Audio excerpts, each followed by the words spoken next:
اعوذ باللہ من الشیطان الرجیم بسم اللہ الرحمن الرحیم او کصیب من السماء فیہ ظلمات ورعد وبرق یجعلون اصابعهم فی آذانهم من الصواعق حذر الموت واللہ محیط بالکافرین یکاد البرق یخطف ابصارهم كلما أضاء لهم مشوا فيه وإذا أظلم عليهم قاموا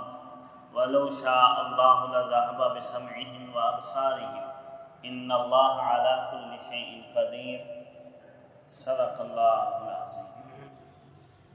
معزز سامعین، گزشتہ آیات میں ان منافقین کی مثال بیان کی گئی تھی جو سرے سے ایمان لائے ہی نہیں اور نہ ان کا ارادہ تھا، اپنے کفر پر پختہ تھے۔ تو اللہ رب العزت نے بھی فرمایا کہ صم بکم عمی فہم لا یرجعون، کہ اندھے گونگے بہرے ہو چکے ہیں، واپس نہیں پلٹیں گے، کیونکہ ارادہ ہی نہیں کر رہے اور اندر یہی سوچ رہے ہیں کہ ہم نے اپنے سابقہ عقیدے کے اوپر اور کفر کے اوپر مضبوطی سے ڈٹے رہے۔ تو ہمیں ان کی مثال بیان کی گئی تھی کہ اس شخص کی طرح جس نے آگ جلائی اور اس نے ارد گرد کا ماحول روشن کر دیا اور پھر آگ بجھ گئی تو اندھیرے میں اندھیرا چھا گیا۔ میں اسی طریقے سے ان کے پاس حق آیا اور حق کے دلائل واضح ہوئے،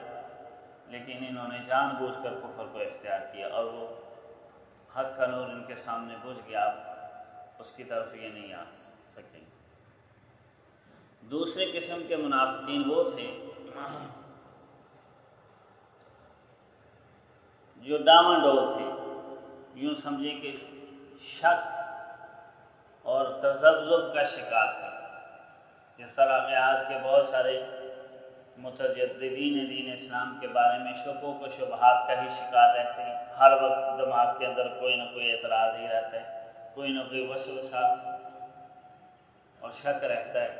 اسی طریقے سے اس دور کے اندر بھی کچھ منافقین ایسے تھے کہ جب دیکھتے نا کہ اسلام کو کامیابی مل رہی ہے، عظمت، بلندی، فتح یابی، مسلمان ترقی کر رہے ہیں، تو دل میلان ہوتا ان کا حق کی طرف کہ یہ اچھا دین ہے، اس کو قبول کر لینا صحیح۔ لیکن جب کبھی مسلمانوں پر آزمائش آ جاتی، کیونکہ دنیا نا یہاں کامیابی اور ناکامی دونوں مرحلے چلتے ہیں، تو جب کبھی ناکامی ہو جاتی، کافروں کو بظاہر غلبہ آ جاتا کہ کچھ حالات سازگار نہ رہتے، تو پھر ڈاواڈول ہو جاتے، کہتے یار پتہ نہیں کیا بنے گا۔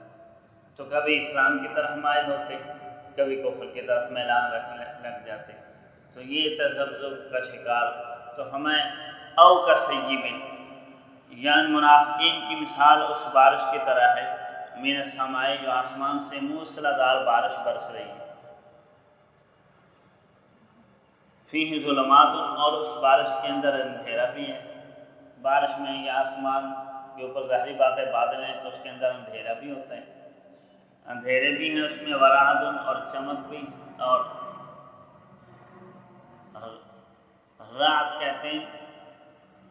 کھڑکھڑاہٹ کو، کہ اس کے اندر گرج بھی ہے، وبرق، اور چمک بھی ہے۔ اب آسمان سے ظاہری بات ہے جب موسلادھار بارشیں ہو رہی ہوتی ہیں، بادل ہوتے ہیں، تو اس کی وجہ سے اندھیرا کم زیادہ ہو جاتا ہے، بس اوقات بہت زیادہ ہی اندھیرے ہو جاتے ہیں۔ پھر بجلی چمکتی ہے تو اس بجلی کی چمک میں چمک بھی ہوتی ہے اور ساتھ ساتھ گرج بھی ہوتی ہے۔ تو بالکل فرمایا اب اس آسمانی بارش جس کے اندر یہ ملی جلی ساری صورتیں ہوں، بجلی کی چمک، گرج بھی ہو ساتھ ساتھ، تو اس کے اندر انسان پر امید بھی ہوتا ہے کہ بارش ہو رہی ہے، چلو اس کا فائدہ ہوگا، لیکن اس کو ڈر بھی ساتھ ساتھ لگا ہوتا ہے کہ کہیں بجلی نہ گر جائے، اندھیرا کہیں گہرا ہی نہ ہو جائے، اور یہ گرج سے بھی اس کو ڈر لگتا ہے کہ کہیں کانوں کی سماعت ہی نہ چلی جائے۔ تو ملی جلی ساری صورتیں ہوتی ہیں، امید بھی ہوتا ہے، ساتھ ساتھ ڈر بھی ہوتا ہے۔ تو ہمیں بالکل ان منافقین کی مثال بھی اس بارش کی طرح جو آسمان سے موسلادھار برس رہی ہے، جس کے اندر اندھیرے بھی ہے، گرج چمک بھی ہے۔ یجعلون اصابعہم فی آذانہم، اور یہ اپنی انگلیاں اپنے کانوں میں ٹھونس رہی اس گرج کی وجہ سے، حذر الموت، موت کے ڈر سے، کہ کہیں ہمارے اوپر یہ بجلی گرج گر ہی نہ پڑے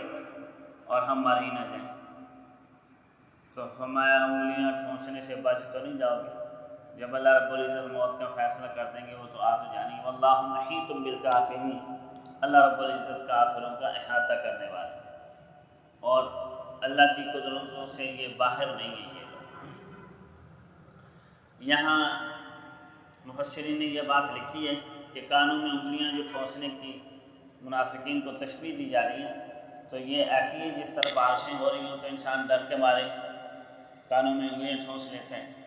کہ آواز نہ آئے۔ تو ہمیں بالکل اسی طریقے سے اسلامی احکامات ان کی طرف متوجہ ہو رہے تھے، دین اسلام، ایمان کی دعوت ان کو دی جا رہی تھی، تو کانوں میں انگلیاں ٹھونس لی کہ کہیں ہم اس کو سن کر اس سے کہیں متاثر ہی نہ ہو جائیں اور ہمارے دل کے اوپر کہیں یہ اثر ہی نہ کر دے اور اس کو یہ موت سمجھتے تھے۔ حالانکہ یہ دین اسلام زندگی ہے، رشد و ہدایت انسان کے لیے ایسی زندگی ہے کہ اس کے بغیر انسان مردہ ہے، اور